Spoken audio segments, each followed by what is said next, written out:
going in the early days in 2017, 2018, 2019, was this.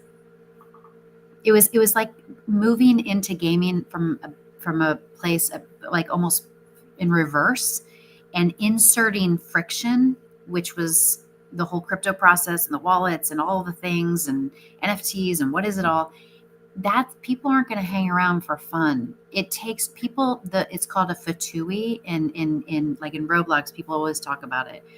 First time user experience. Those games, they have to start fast. So crypto doesn't really work with that when you have a crypto first approach. So we thought, let's do it the other way around. Let's go to where the behavior, where the players are, where the fun is, and we'll work backwards to Web3.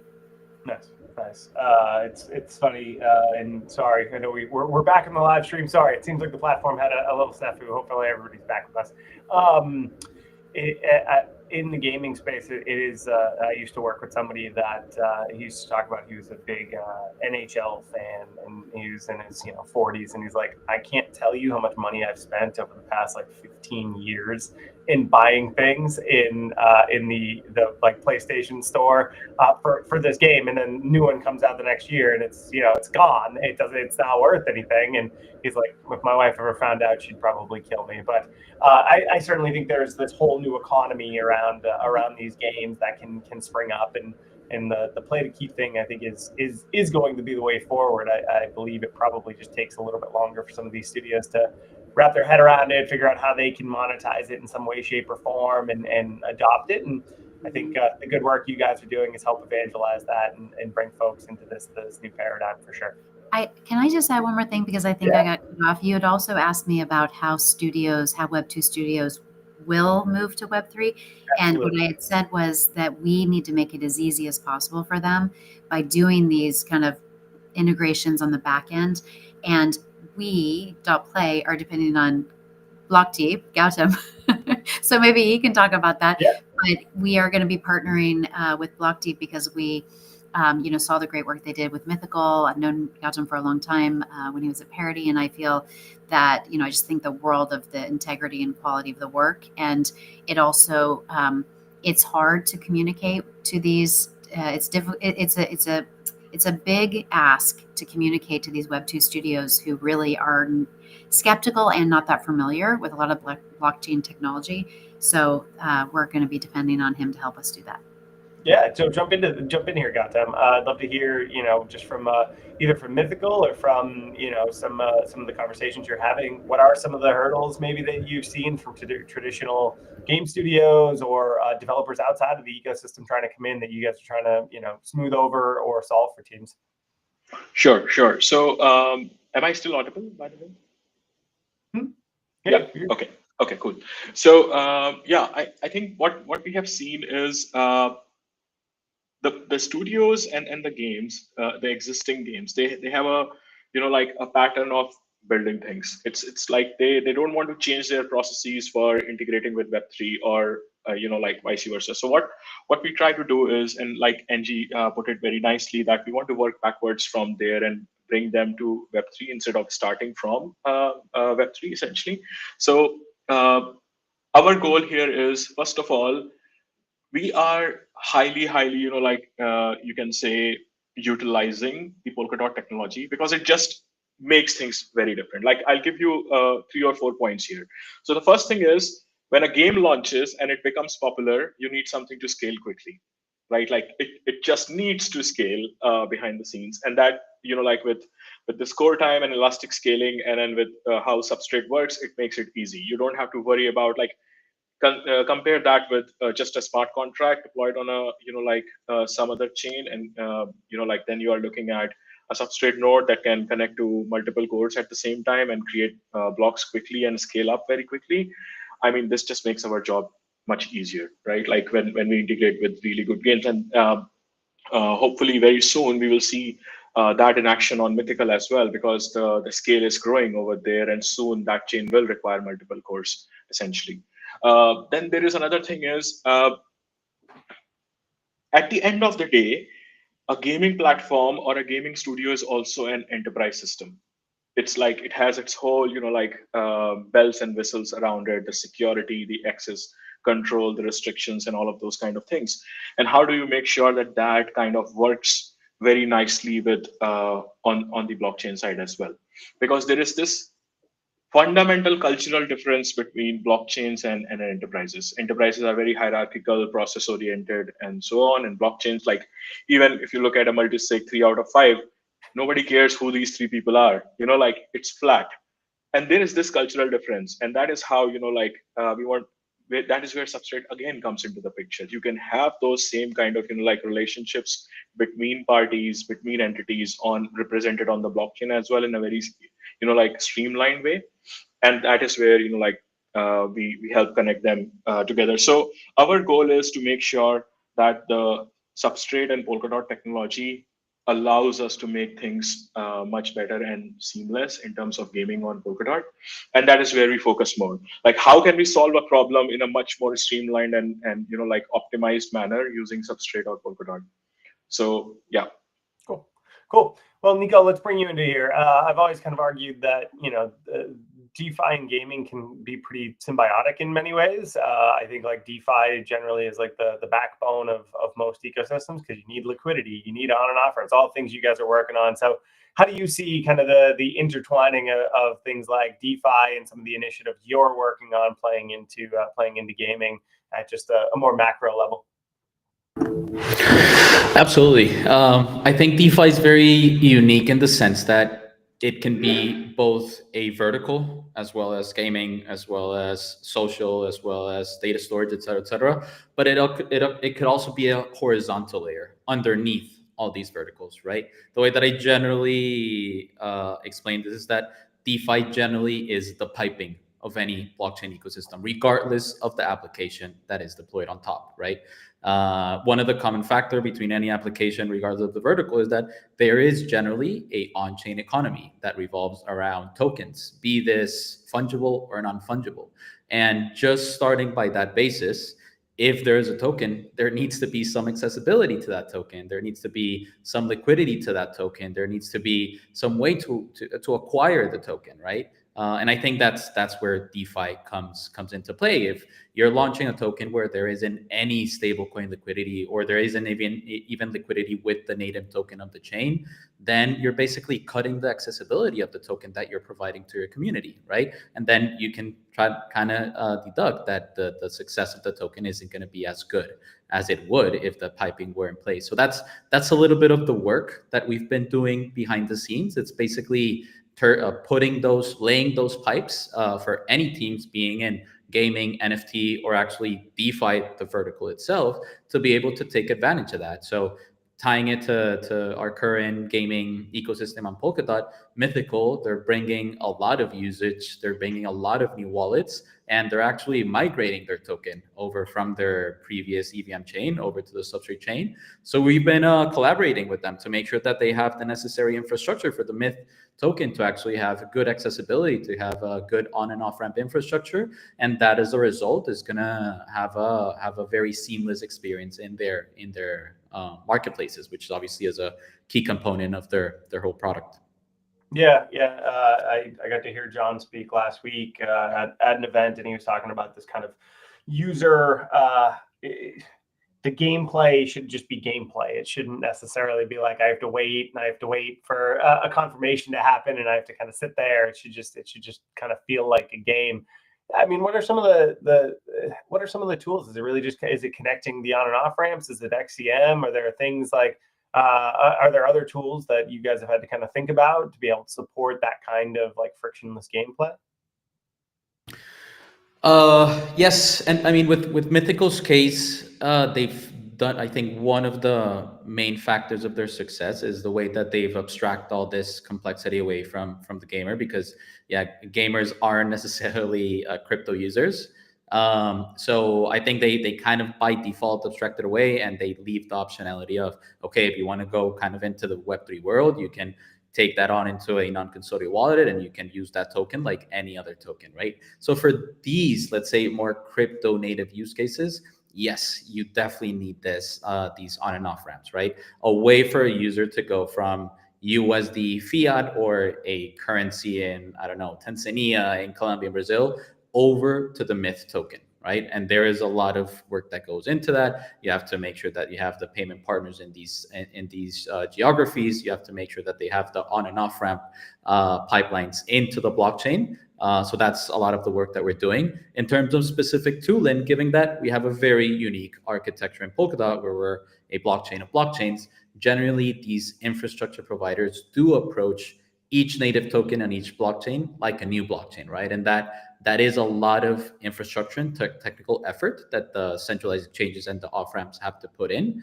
So one solution that Polkadot is offering, and it's actually very unique in the whole crypto space, is using Polkadot Asset Hub, which is this common good chain. It's kind of an enshrined parachain in Polkadot governed by the DOT token holders. And as the name implies, it's where all tokens are created and managed. So we're basically using that as the entry point of liquidity and infrastructure providers into Polkadot. And then Mythical can be supported directly from there, as well as USDC, as well as DOT, as well as USDT. So basically streamlining that support for both infrastructure providers and making it easier for parachains like Mythical, Hydration, Centrifuge to get the support needed for their native tokens. Now, this comes with a little caveat, and it's where also Velocity's work come into play. It is a different blockchain than the Mythos blockchain, right? So in theory, the user would land on Asset Hub and they would have to make an additional hop into the Mythical parachain. And that's obviously a UX that no one wants. So we're trying to solve this with tooling and basically abstracting away the hop and basically going from centralized exchange or bank account directly into the parachain. Underneath the hood, there is fiat bank account, centralized exchange over to Asset Hub, and then this kind of XCM transfer, this cross-chain transfer, is basically auto-forwarded or automized. So basically using tooling and leveraging Polkadot's interoperability to abstract all away this complexity and give parachain builders the necessary infrastructure that they need. Cool. Angie, I know when John talks and when he talks about Polkadot and why Mythical is in the Polkadot eco, you know, the thing that he pounds the table on is shared security. Like that was one of, it sounds like one of the real key drivers for them in terms of selecting Polkadot for their back end. What are you hearing from like other game developers and other games in the ecosystem? Like, what do they care about broadly from a technical perspective? You know, what are they thinking about? How are they thinking about building? What do they really care about? Sorry, I was muted. I don't think it's that different than the early days of selecting a cloud service provider. They want it to work, number one, and they want it to be future-proofed. And they want it to work in a very practical way. They want it to be able to handle the transactions per second required. They want it to not go down. Like going down is like that's a non-starter. Even if it happens once, you know, because what they already have is working. So it has to be pretty perfect to come over to you know, kind of implement this blockchain layer. I would say this is what kind of really sold me in the early days on Polkadot, and I think what you'll hear John say is there really isn't an alternative for a big gaming company, for a AAA game studio, because I mean there might be you know, a couple of others, you know, Telegram's been talked about, Solana, although Solana's had shutdowns. Like again, like there's, each of these has had some sort of but this doesn't work kind of aspect to it. And most of them just can't handle the transactions per second. Polkadot is the only chain after years of testing that Mythical felt comfortable with in terms of moving over to. And I think that's just future-proof. Again, similar to AWS, Azure, or GCP. People just want it to work.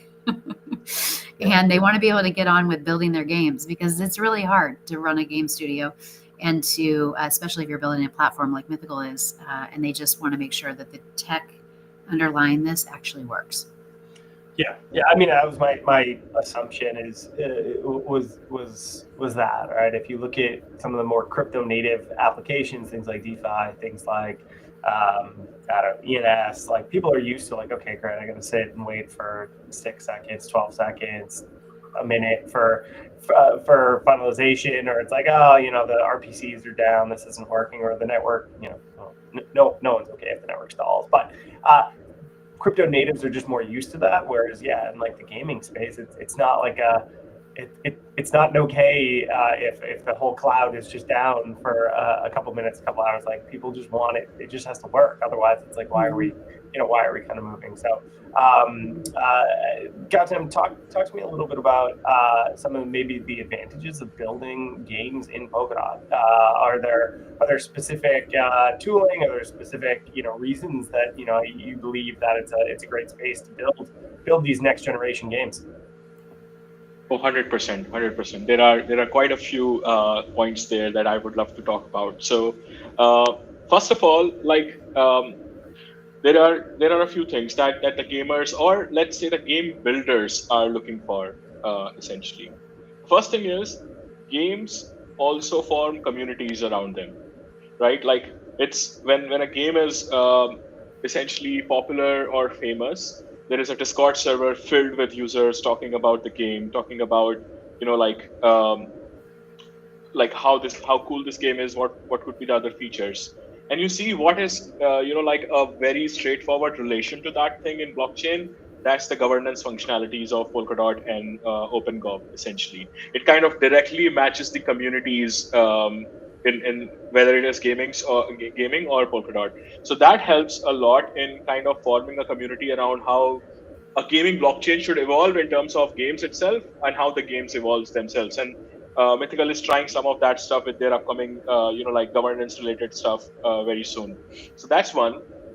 The other, most important thing is that games evolve with time. You just mentioned that somebody was saying that every new year there is a new version of a game coming in, and they are, buying the new version. What is important is the blockchain has to evolve if the blockchain is connected to that game. It cannot be like, there is an unupgradable smart contract sitting somewhere on a blockchain and you can't do anything about it. So you need something that evolves. And, I always say, substrate chains are evolving chains because they just upgrade themselves. So that kind of also connects directly with what gamers or game developers are looking for, because they want to upgrade their game along with upgrading the incentives behind the scenes on the blockchain, and this helps in that regard. The third thing is essentially there are quite a few modular functionalities of Polkadot and Substrate where the gaming platforms can integrate easily, and we have shown this thing in when we were building the Mythical chain.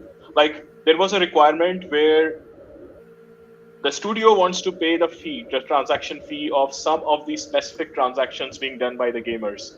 And that is absolutely straightforward on Substrate when you look at it, using creating proxies or call filters or things like that. But you have to go through an entire development cycle if you're doing this on any other blockchain platform. You cannot control your transaction fee that easily, or you cannot control let's say, the transaction pool parameters that easily that you can do in Substrate. These are the things that, sometimes they don't look so important, but they are very important in terms of when you're building a game, because you want your game to be as close and seamless with your blockchain. Because that is at the end of the day, that is the whole user experience we are talking about. Like you mentioned, you quoted John, that he's saying that the game has to work in terms of the context of the gamer and not in the context of the blockchain, right? So this is how it all comes together on Substrate and Polkadot because of these features, essentially. I hope that answers your question. Yeah, no, absolutely. I think it's going to be pretty fascinating. That same person who gave me the analogy of them spending all this money in these NHL games also talked about, real gamers care about, how do I say it? Not the gameplay, but the way that, like, the governance of the game, right? What are the rules of the game? Real gamers care about that. They want to be able to have an input on that. And so it's going to be very interesting to see over the coming years, if it started with kind of the more very rudimentary play to earn 2019, 2020, some of the new things that should be coming over the next 5 years, and what it will look like in 5 years, whether it's, full ownership over the game and over the way that the rules are set. That's going to be interesting, especially for the gaming studios. What are some of the trends you see in the broader gaming space, Angie? Just like the bigger trends in gaming, where are things kind of heading? Yeah, so we're in a real inflection point in gaming, and it's pretty exciting. One, the tools that are required to create really graphically intense AAA games, those tools, the access to those tools has been democratized. So companies like Epic Games, who make the Unreal Engine, the two main game engines are Unity and Unreal. The Unreal Engine is is accessible to pretty much everybody. The costs to access these have also come down. So we always say that studio level tools are in the hands of 15-year-olds in their bedroom. So you don't have to work at Activision Blizzard, you don't have to work at Electronic Arts, you can actually build your own games. At the same time, so you've got the technology in your hand. At the same time, there are new platforms, new-ish platforms that are really starting to take off and take away the youngest generation's, kind of time spent. And those are user-generated platform, or sorry, UGC, user-generated content platforms. So Roblox is one. Epic's UEFN is another. There's another one coming from the creator of Grand Theft Auto. It's going to be called it's called Everywhere. It's going to be rolling out early next year, and we're working with them as well. So these if you talk to anybody in Gen Alpha, I have a Gen Alpha at home, and she spends a lot of her time in Roblox. These are not. A lot of people, like a lot of other parents like me, think, oh, Roblox is just a game, or just people might think Roblox is a game. It's not a game. It's actually a platform with thousands and thousands of games on it, and many of those games are bigger that would surprise people, would surprise even people in gaming. So just to give you an example, one of the games called DTI, Dress to Impress, that I play with my daughter, a couple of weekends ago had 10.7 million players concurrently. That was at that moment, it was big news in the Roblox community. At that moment, there were only 2 million people in all of Fortnite. And all of Fortnite now includes a lot of different games, Rocket League and a lot of others, and then all these other games that are being built in the platform. So 5x the size. That was one game. The top 100 games in Roblox have all garnered over 1 billion visits. Like these are just massive platforms, and so it's a shift in behavior. So when you see the headlines of 90,000 jobs have been lost in gaming this year to date, that's really a shift in the way where people are making games. And so that's why, and then Gen Alpha, they're going to go to these places first because they're so native to them. And Gen Z, by the way, this game that was created that had 10.7 million concurrent viewers was created a year ago by a girl who was 16 in her bedroom. That's what we notice when things like this happen. It's like, wait a second, you don't need thousands of people at a big company. You can actually create these games. So the democratization of the tools, the democratization of the creation, and really importantly, a AAA game typically takes 3 to 5 years to create, and $100 to $300 million. The time spent in creating that game was about 8 weeks. So we're seeing a lot of big shifts. So basically, we want to go to the place where we're seeing faster duration, more games, because that also reduces the risk. Because if you spend 3 to 5 years focusing on one game launch, that's why people say investing in games is so risky. It's like it launches, and are people playing it, or are they not playing it? If they're not playing it, you pretty much have to write it off immediately.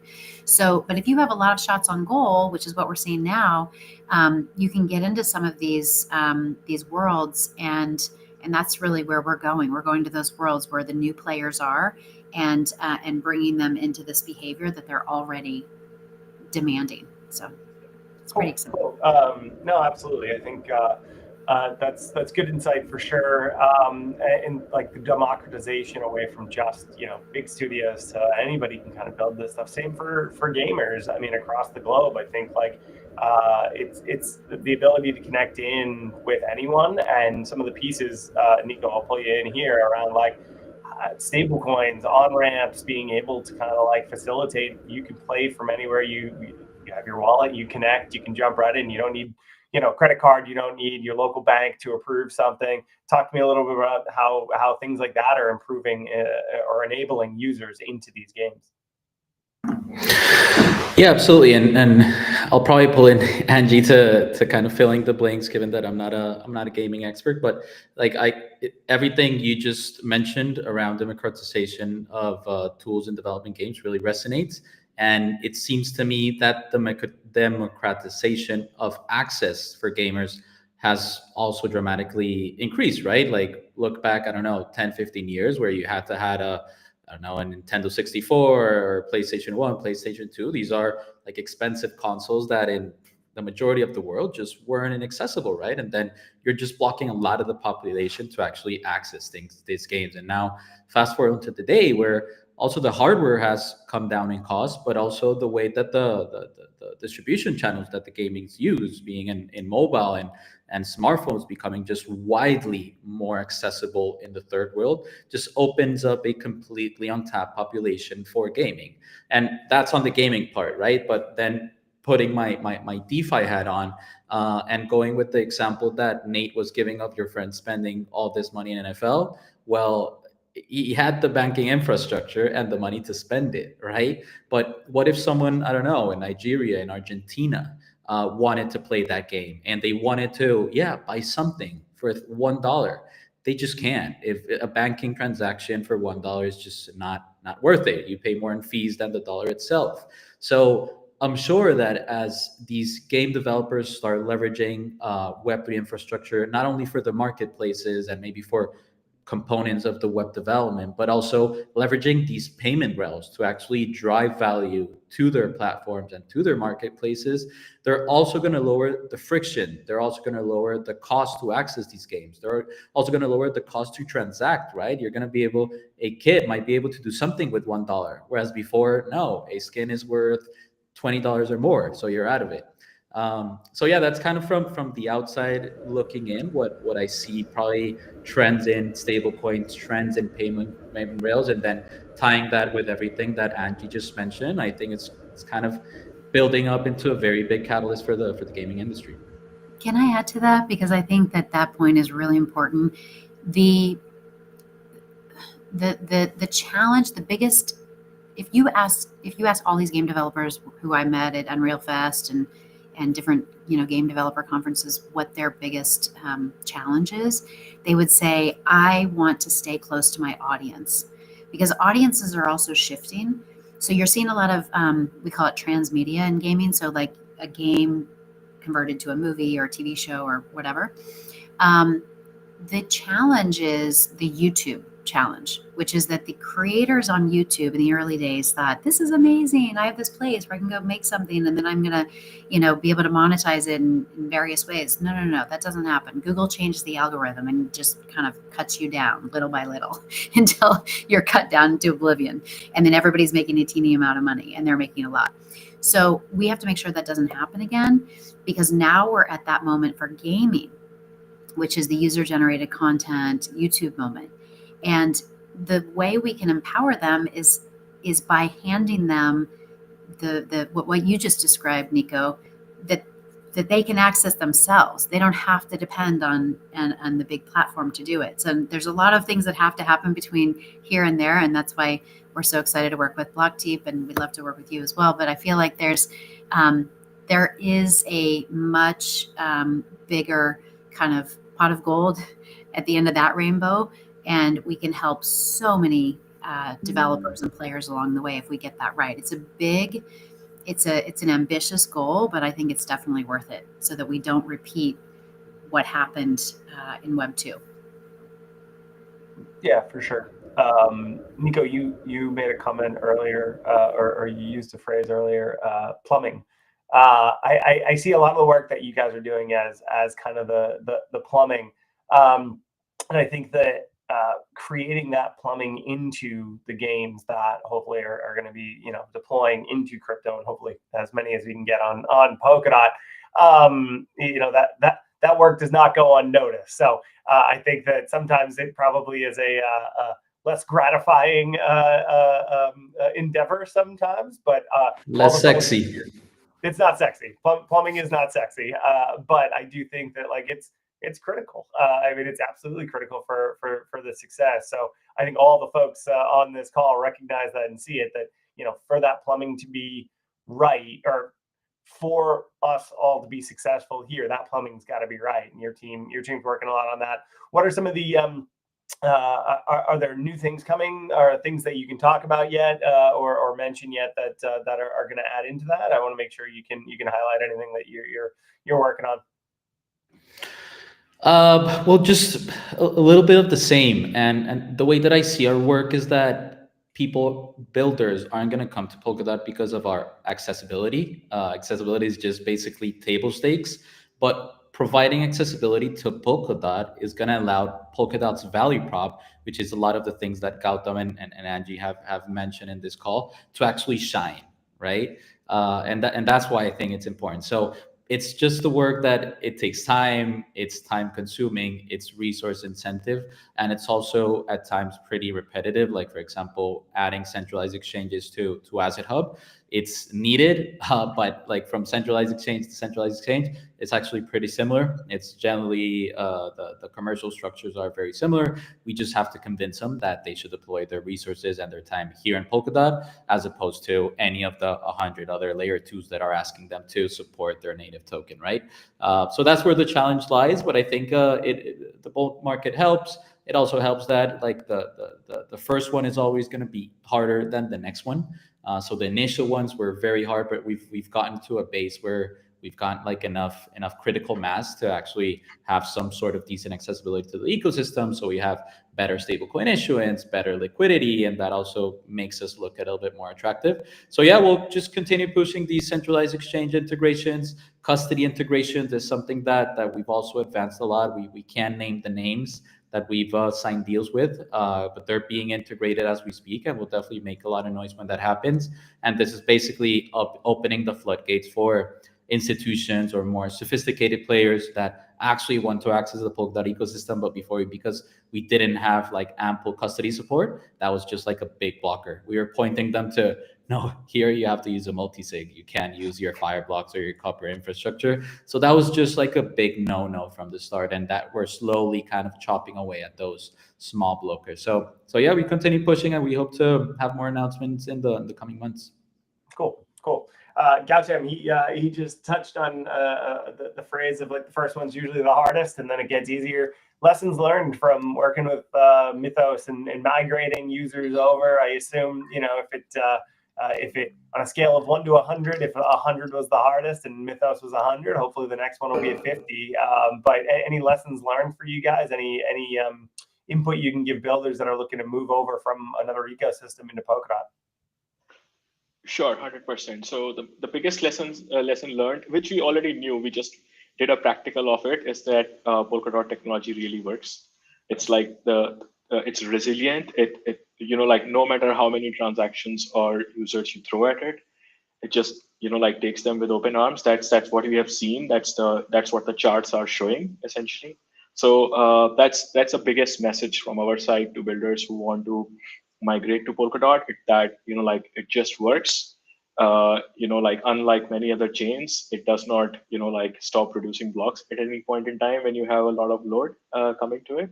And essentially, the most important thing is when you really want to make it work with your existing system, that is where like it really shines. Like you can build and design your blockchain as per what you need instead of instead of designing what you already have as per your blockchain. That's not what we are here for. So that's the biggest lesson learned. The other most important thing here is a lot of time people say that building on Polkadot is complicated. Actually, it is not, because we have done that multiple times now. What we say is, if you are a developer who is just getting started in Web3 and you take a path of building on any other ecosystem versus building on Polkadot, you start from scratch. I'm talking about an apple to apple comparison here. There is not a lot of complexity and time needed there. With all these, like new apps coming in, especially a big shout out to the Turtle app that Nico has built. That plays a lot of role in, like these gamers, like we mentioned, these are not Web3 users, they are Web2 users. Giving them good user experience is important. And when they can easily move their tokens from Ethereum to Polkadot using Turtle, that plays an important role. So some of those kind of apps are being built and people are using them with ease. What we have built, like XCM Tracer stuff, you can trace across chains in a single screen, essentially. So those things are possible with kind of the tools and infrastructure that we have in Polkadot available now. So this is the time to build on Polkadot, I would say. Cool, cool. Well, I'll give each of you 30 seconds to kind of give a quick closing. Things that you're excited about in the industry, things that you'd want to leave an impression about your team, yourself, what you're building. We'll start with Angie. Great. Yeah, I guess I'll just reiterate the fact that we're really focusing on these three pillars and bringing Web 2 to Web 3. So we're going to the mass market first. We're going to real players. We're going to fun experiences, and we're bringing them the best of Web 3. And then we're giving developers a way to keep their audiences and a way to keep their sovereignty. And one thing that I didn't mention that I'll throw in now is AI is pouring gasoline on the fire of inauthenticity. So we are going to see an explosion of inauthenticity, which is another thing that Web3 can help solve for these game developers. So we're focused on studios, players, and developers. And we're really excited. We just submitted another bounty, so stay tuned for that, because we've got a lot of projects going with some big players, and we're excited to keep moving. Cool. Nico?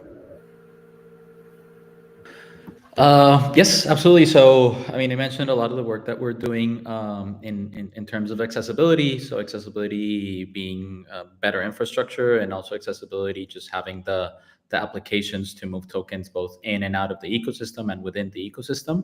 So that's a lot of what our main focuses are in the short to midterm. But as we continue to solve these issues, how I phrase it is that we'll start moving higher up in the tech stack, and we'll definitely start focusing more on the application and product layer around DeFi and payments. We think that the technical properties that Polkadot offers in terms of scalability, resilience, decentralization, interoperability, flexibility, all those are things that are very dear to the payments industry. And we think that's something that has been just generally unexplored in our ecosystem. So now with the kind of the revamp of Asset Hub, adding all the infrastructure that we're bringing in, adding smart contract capability, I think there's going to be a Cambrian effect to new applications coming to build on Polkadot at the smart contract layer. And then that would be basically like a jump off point for the successful ones to actually go out and launch their own parachains on Polkadot. So that's definitely something that has us very excited from the velocity side. All right, sweet. Gautam? Sure. So a few things that we are, working on currently, excited about. One is my personal favorite. I'm thinking of something like play to govern. Essentially, we are looking at, if players get more and more engaged in a game, how can they also participate in governance using the same, activity to reward that they are bringing in. We have started conceptualizing a few things around this. Then there are a few infrastructure/tooling related stuff that we are working on currently. So hopefully this week itself or early next week, we are launching a full implementation of ERC 7702 on Substrate. Essentially, you can control a Substrate account from an Ethereum private key, a Ethereum account from a Substrate private key, and vice versa. And this makes account abstraction much more simpler on Substrate. We will have a demo to show very soon. We are also, like I mentioned before, publishing this best practices guide. It's in final touches now. We have more than 55 best practices listed down with code examples and with details for the community. This is part of our ecosystem treasury proposal. Essentially, we are also wrapping up our deliverables for that this month. Apart from some of the collaborations that we are doing with some enterprises, which we will of course be announcing when the time comes, essentially on how we are connecting Substrate with really large enterprise systems as we speak. And then finally, what our goal for the next year is, how do we make sure that Polkadot is more and more, Polkadot technology specifically is more and more accessible for new builders? Like what can be, like we always think of on-ramp from a financial perspective, like tokens and like custodials and those things. I am thinking of on-ramps from a technology perspective. What can on-ramp a normal Web2 developer to Polkadot very quickly. And that includes education, that includes reviews, that includes advisory, and that includes everything that comes in between. So we are focusing on that. Great.